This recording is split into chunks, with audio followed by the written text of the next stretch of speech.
RevOpsAF, the only podcast for people who are RevOpsAF and want to learn all about things that are RevOps AF. Our goal is to give the revenue operations community, that includes marketing, sales, and CS, for any of you not paying attention, the skills needed to accelerate their careers.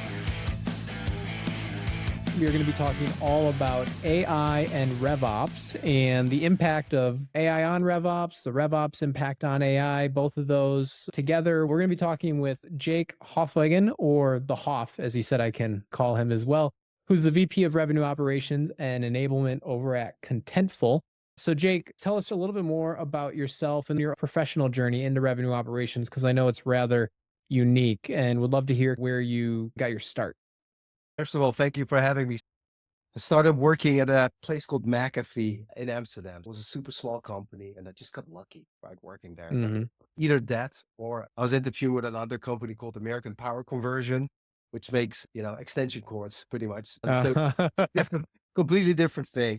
Started out at McAfee and just got really lucky, and we grew the business super fast there. I was a jack of all trades, right? Somebody needed to create a sales deck. Here's the yellow pages, cold calling some people because we didn't have any databases back then. Mm-hmm. I was doing it and ended up in a sales role, and was not happy with my commission check, to tell you the truth. Way back then, all tech companies were selling into a distributor and recognizing the revenue on that sell-in order. And the distributor and it was a box of software with a floppy disk or a CD in it. Yeah.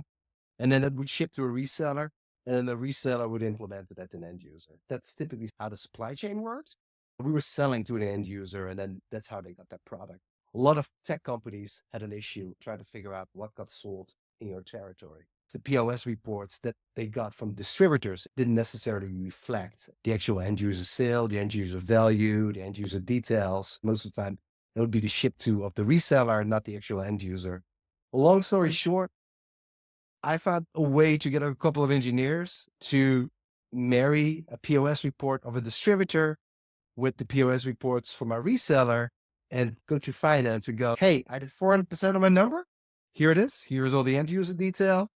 Here are all the financial transactions. Pay me my commission check. We were having issues retaining enterprise AEs. I was super green. And so the CFO of Europe found out about it. And it was like, hey, can you do this for everybody? Because this would be a big help. So I developed this program to pay AEs on end user sales, which sounds super simplistic right now, but it wasn't hard back then. Different formats, different zip codes, different currencies back then. The euro wasn't a thing. And that's how I ended up in the US, because I had to do it in the US as well. And so that's how I ended up as sales ops. And sales ops, you were awesome at sales ops if you could do a couple of things. Number one, order management was still a thing, making sure that you can actually ship a box of software somewhere. Number two was commission plans. If you could design, maintain an awesome comp plan. And the function of a good comp plan always is to attract and retain sales talent. I think often that gets sort of put on the back burner, right? So that was number two. Number three was KPIs, right? Number four was be able to run a forecast goal. If you could do all four things, you were awesome. And I got lucky. McAfee shifted really early on from perpetual software to subscription software. Client success operations became a part of sales operations, as we called it back then. And so certainly we have to figure out things like, who's going to do the renewal? Is it the AE? Is it a separate human? And then how should we think about co-terming different products? How do we measure all this stuff that's up for renewal? Client success operations became a thing. And later on, when I was at NetSuite, everybody started hiring SDRs, BDRs, not so much to become more efficient, but because we wanted to hire the sales talent for tomorrow. And so they were focused on top of the funnel, but certainly top of the funnel metrics, right? Top of the funnel tech stack became super important. And then so MarOps became more of a thing. And later on, that all consolidated into RevOps, for me, enablement, just because I come from the sales side. And I think if you want to bring a customer journey and a sales methodology to life in your systems, in your KPIs, it's handy to have that sit under one umbrella. What I've been doing my entire career. That's awesome. And pretty incredible, like internet 1.0 companies, right? Like between McAfee and NetSuite and some others. So you have definitely seen it all. So I guess maybe first question for you, you were around McAfee, NetSuite, kind of early days. right now we're in a first when it comes to a lot of AI and the technology that's coming out today. How does today feel seeing the technology that is getting created and the companies like OpenAI and others that are getting created around it? How does today's environment feel to compared to those early days of being at a McAfee or NetSuite? What's the same? Yeah. What's different? Yeah, that's a really cool question. At McAfee, we had this thing called Sales Center, which was our own CRM. We took a look at Siebel way back, but it wasn't quite what we needed.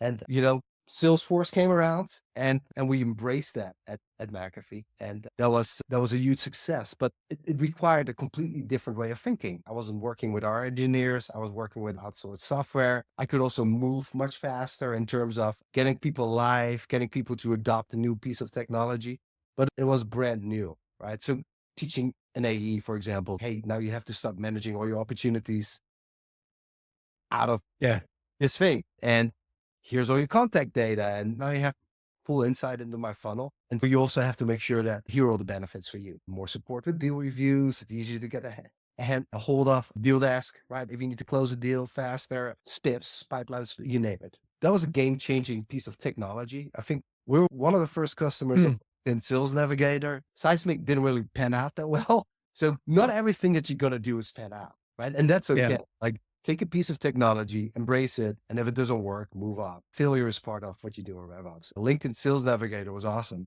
and had a massive impact on our business. Social selling helped us with our outbound initiatives, the power of InMail, right? It was a complete game changer. At NetSuite, we embraced LinkedIn. When we were about 300 million, and we had to pivot from an inbound to an outbound engine. That piece of technology really helped us a ton.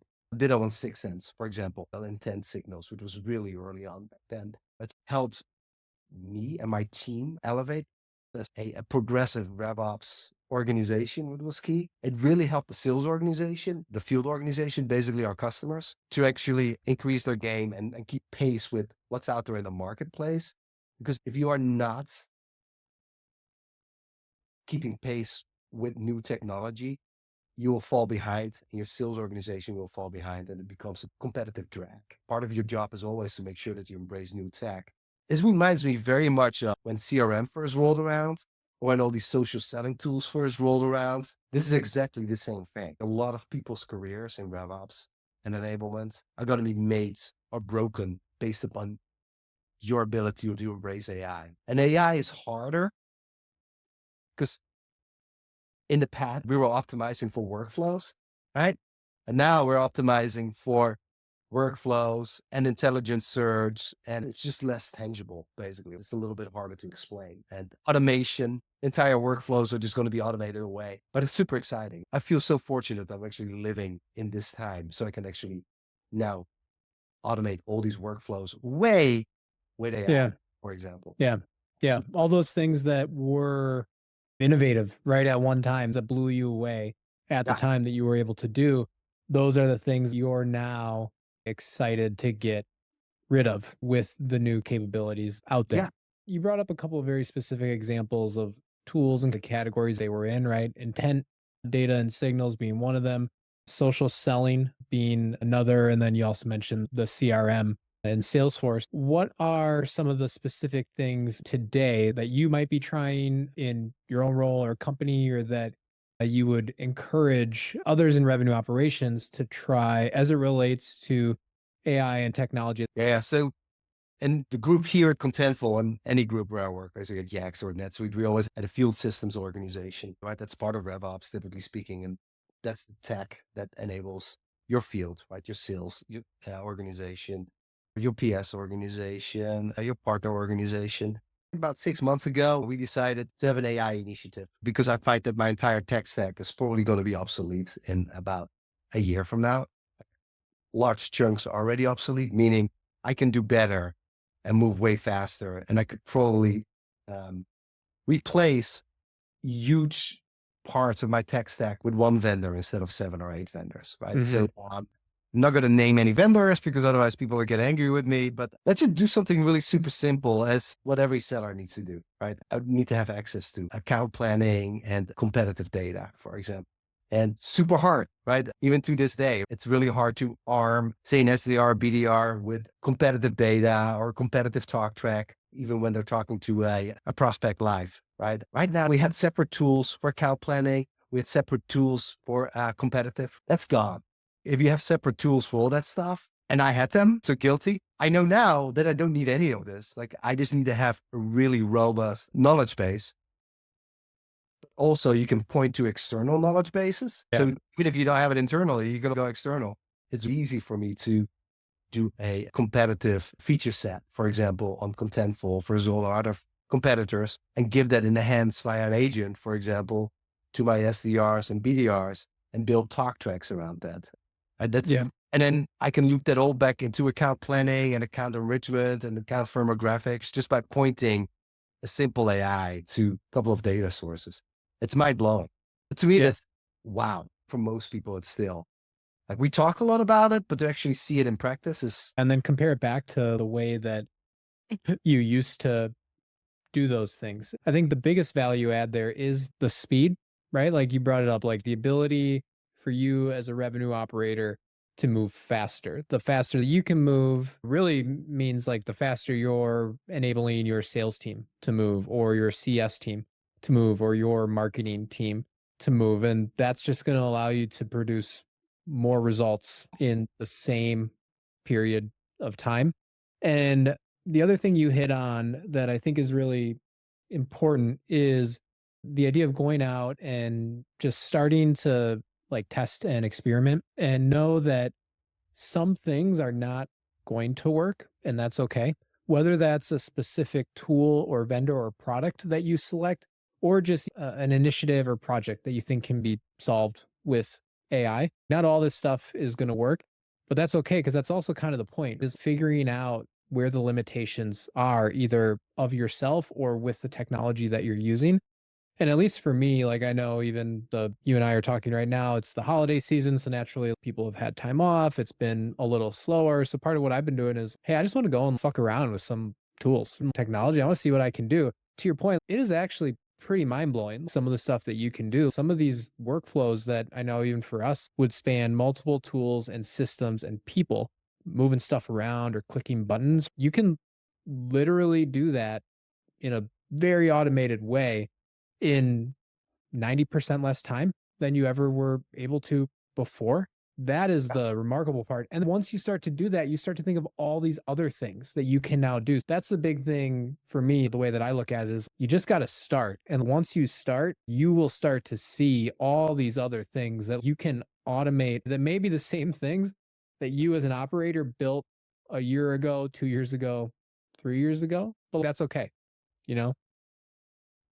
Yeah, you're spot on. There's a lot to unpack there. I have about 5 POCs going on right now, and 2 or 3 might be epic failures. That's why they're POC, but that's okay. You need to learn. There's also a lot of overlap between all these AI tools. They have sales to do, they do everything, but nothing like a horizontal AI tool is completely different than something that really focuses on a specific pain point. The ones that focus on the specific pain points might be super good at that specific pain point. You have to make a choice, right? Do I want to buy both? I'll give you an example. RFPs, the bane of anybody, like sales existence and partner existence, by the way. Here's RFP, and then we have an RFP database that needs to be clean. You go into your RFP database, pull out the answers, and populate your RFP. It's going to take you 50 hours with automation. That's what we call automation. Yeah.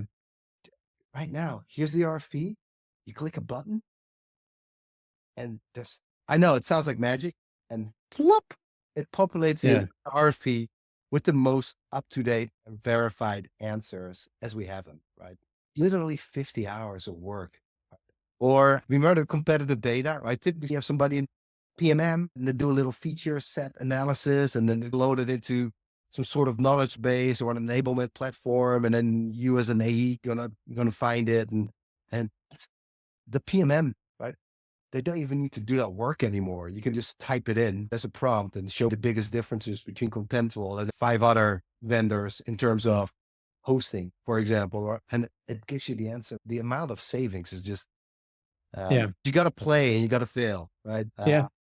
Yeah, and you will spend, and there will be some of those, and I don't want to say wasted, but you'll look back, you'll be like, oh, wasted hours. Like I just spent all this time trying to do that thing. It can't be done. But again, that's learning. So you learn how not to do it so that you can go out and learn a different way to do it.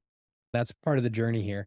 One other question for you with all the talk about AI and RevOps. Well, I guess I'll tell you my maybe opinion and perspective, and I'd like to hear yours too, is I think in RevOps, folks are uniquely positioned to be the person that can really connect AI and technology to the activities and processes that can drive better outcomes. So as AI is becoming more popular and really the thing that everyone is focused on, as you think about where AI will make the most impact, whether it will take away jobs in certain spots, add more jobs in others, I think for people in RevOps, they're well positioned to be the team that understands how you can apply this new AI technology to the business, the revenue engine that you have to produce the best outcomes in a faster, more efficient, and more effective way. And so, if anything, I think this means nothing but positivity for everyone within revenue operations, where the inverse is people can say it's going to automate parts of the job away. And I think that the answer to that is yes, it will. The stuff that probably folks shouldn't have been focused on in the first place. So my question for you is, what is your thought on that process, the AI impact on revenue operations or the RevOps impact on AI? Do you agree, disagree? Do you have different opinions on that? Where are you at? So just get comfortable with it. About 50 or 60% of your day-to-day repeatable task that will be automated away. Whether it's, I mean, we just spoke about RFP, right? Deal desk. I mean, think about a repetitive task, right? Approvals, right? Territory balancing, right? Building books of business, enriching account data. It's gone. That's not going to be a thing anymore. In CRM data, that part is over. Just get comfortable with it. And so you're going to be more productive and you can focus on other things because there will always be something new. There'll always be something new, right? The other part, which is super exciting, is most of these AI companies that are out there are tens of thousands of AI companies out there. Most of them will fail. Some of them will be wildly successful. The great news for us in RevOps, like if you're thinking about doing something different with your career, you're very lucky. You've been in the engine room. You understand how sales works. You understand how PS works. You understand how client success works. You understand how marketing works. You understand how an entire go-to-market organization works. This is great knowledge. You can't learn this in college, right? Most companies have no idea how to use their technology and apply it to a workflow that needs to be automated away. And how can you drive adoption? I do think that a lot of go-to-market people, RevOps people might actually end up working for all these AI companies, explaining how can you build workflows and how do you get the most out of AI? Or how can you sell AI, for example? Or how do you sell AI to RevOps, right? So there's all these new opportunities that are going to be created. So I don't think there's anything to fear. You just need to be a little bit flexible. It's going to be pretty wild, I think, what's going to be happening. And I actually think that you're blessed working in RevOps because this is one thing we know. We know where everything is going to break down, right? And if you know that, you're ahead of the game. You know where all those fail points are, where you see something, you hold your breath a little bit, and then it passes through, and you're like, "Ooh, okay." And then what's unique? I mean, company has their own quirks, and by and large, right? Like every company has similar issues with CPQ, implementing CPQ, and how do you reach an opportunity with all this stuff on the quote right now, as an example. 100%. Plenty of opportunity. Yeah, I agree.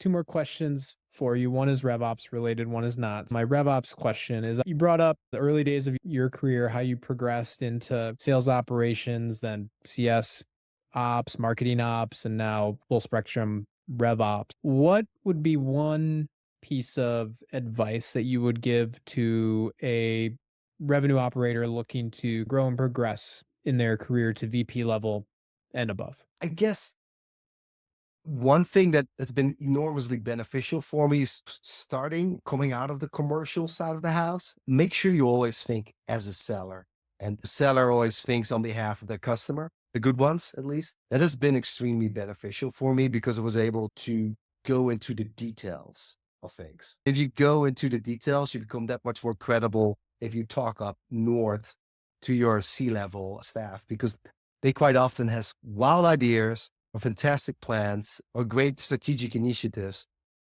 And in some cases, yeah, we can do this. In other cases, they're just wildly off. They cannot be implemented or for whatever reason. And if you can explain and articulate very well why that is, not only will you get the respect of everybody in that room, but you can also get the respect of the sales organization, which is really key. That is what makes it hard in RevOps, right? Because you got to manage north and southbound sellers or a commercial minded person sniff out better than anybody bullshit from a mile away. If you cannot be credible in front of a seller, it's work. If they use it because of a process, policy, or a pricing issue, make sure you balance it well. Also, make sure that you articulate the impact you had to an organization. And I think a lot of RevOps people like to roll up our sleeves. We're in the trenches, and then we move on to the next thing. We really don't feel the need to walk around the building like, look at how awesome I am. And it didn't come natural to me either, but because it just feels gross to me, but I got to do it. So yes, I saved the company $1 million in licensing fees, or we have automated approvals right now, or we can process way more quotes, or it's much easier to close this deal, or our intent data drove this much in new pipeline, right? You got to toot your own horn a little bit, probably in a way that makes you uncomfortable. It really made me super uncomfortable, to tell you the truth. Like, it still makes me super uncomfortable, but if you don't toot your horn, you're doing it right. Nobody else is going to toot your horn for you, it turns out. So be your own fan, I guess. Yeah, agreed. Toot your own horn. And also, like you said, no one's going to just magically hand you more opportunity or things to do, right? So you got to go out and find those yourself. And 100% agree on your ability to go big picture and really understand things end to end. I think whether it's the user journey for the customers that your business has, for the products that they're selling to people, or just understanding your end user as the salesperson, the CS person, the marketer. At the end of the day, if we're talking CRM or data or fields or properties in your CRM, right? Like, deal owner is the person that's a seller on your team. An opportunity is a deal that they're working. Contacts on that opportunity are prospects, potential buyers. That means there are conversations happening, right? Like we are doing right now. And like those then produce these data points and stuff for you. And then you close those deals, those go to your financial statements, right? So like your ability to understand all of that end to end and exceed in the abstract and go into those details is super valuable and important. You open up a school where we talk about funnel IQ and close rates and how everybody has different definitions. That's a great example I had recently somewhere. And, I know our win rates are freaking awesome. They're trending up. And it turns out that they just changed their customer journey. This is a company I was just and they completely changed the definitions. And so here are all these C-level executives sitting around thinking everything is beautiful, right? Where that was the exact inverse, where their plates were just exploding. They measured things a different way. Yeah. And our win rates are so great because they're 90%, right? We're just measuring it once deals get to proposal. Then it's like, of course. They decided to measure from validate on, for example, versus from discovery. Oh, yeah. But actually, going on. It was a marketing related thing, and the marketing people got angry. All right. Well, here's my non-RevOps related question for you. I might know how you're going to answer given what we talked before we started the recording. Outside of revenue operations and the work you do day to day, once you close the laptop or shut things down, what are the things that folks would find Jake doing? What is Jake passionate about outside of revenue operations? Yeah. Well, back to my ankle surgery. So right now I'm not doing any of it, but I like to be really active. It makes me happy. Probably something to do with endorphins. So whether it's yoga, going for a run, hopefully in the future again, or kicking a soccer ball around, being active really makes me happy. Spending time with my daughter really makes me super happy. Going surfing together with my daughter makes me happy. She's a ballerina. So I'm a dance now as well. So going to all the performances, and it's pretty epic. Yeah. Where's your favorite spot that you've ever surfed in the world? Oh, that's good. I'm a longboarder. Tells you I'm not a very good surfer, probably. My favorite spot probably is Waikiki, to tell you the truth. Waikiki or Bali, but Waikiki just because of stay at the surf rider, you grab your board, you're in the water. It's an easy flowing wave. It's a little bit crowded, but the water is nice. There's no wetsuits. You don't need to be a super great surfer to enjoy it. Probably Waikiki. Yeah. And how old is your daughter? She's 12. And she's your surfing partner. She's my surfing partner. I try to be her ballet partner, but I'm not right now, clearly. Yeah. You know, with the nutcracker. The one-legged ballet partner. That's what you'd have to be I'm right not now. she has it from her mom. I'm not very elegant, so yeah. Uh-huh. That's awesome. Those are the things. And then, music. Like right now in Holland, there's this thing called the Top 2000. It's sort of a tradition there where it's like the 2000 best songs. They vote every year. I love listening to that. It's fun. That's awesome. From the early days at McAfee and NetSuite to your journey in RevOps all the way full circle to AI and surfing, I think we've covered it all. So Jake, I just want to say thank you for joining and for dropping some knowledge. It was a lot of fun talking, hanging out with you. Yeah, it was really great, Mac. Enjoyed it. And thank you for having me. Hopefully I can see you maybe in New Orleans or Berlin. That's right. Sounds Yep. good. Yeah. For everyone listening, don't forget about RevOpsAF, the conference, which is our US event held in New Orleans in May of 2025. And our EMEA event will be in Berlin in June. So RevOpsAF.com is where you can learn more. And maybe you'll see Jake at one of those events if you attend. Jake, thank you, my friend. It was awesome having you. Thank you, Matt. Really appreciate it. Take care and Happy New Year to you. You too, my friend. Thanks so much for tuning in to today's episode, everybody. For more great content like this, join our community at RevOpsCoop.com and check out the links provided in the show notes. Keep it RevOps AF, y'all.